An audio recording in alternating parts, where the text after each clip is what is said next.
The breis scór bliain caiteach David O'Hare ag an level aside don leadóg domhanda. It's Spanisteoir agus coachí Lán Amsir inise, chomá le bheith gimmert catí fós a hain.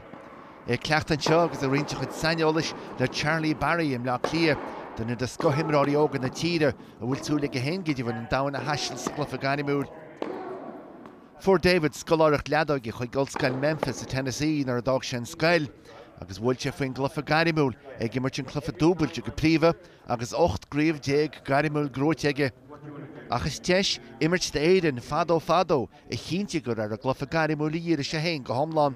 For me, call up quick and for an Davis Cup, God visa Carjag, Jimmer Jiguna Belarus in Minsk, Jimmer Misha Guna farther van Max Mirny, agus Visession there, Vishay, the Gimmer singles, Vishay 17, Shock Jag, highest ranking in singles, agus #1, so down there doubles. Vishay just the crecha on atmosphere, agus Gachrod, it's over on a bro duel, I suppose, a very Gimmer son the Heron, agus Shine on we make an atmosphere Shine on real on entrance chuig Beijing's federal mation in Vienna.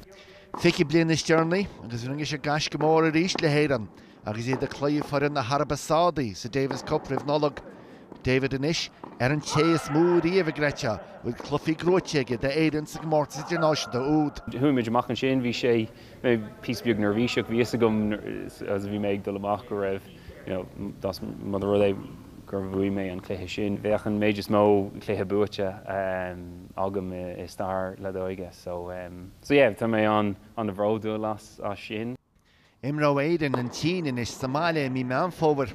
Tá Imreoir idáil a thuchas a gimmert inis le hÉireann mar sin ní fes fós sa bhí a David Deis curlin a gáisgus go mórtas út a bhómhar. Bhrálam a bheith amach an sin ach níl me an las captain don Furin, so be me an sin ag tuairt taíocht don Furin. So I think that must spás fáilte an far sin, yeah, so ní dáú go mai mé. Ach Beiidir, Tarlíonn gurtaí ag cínte, so be me ré mátá an Moscow.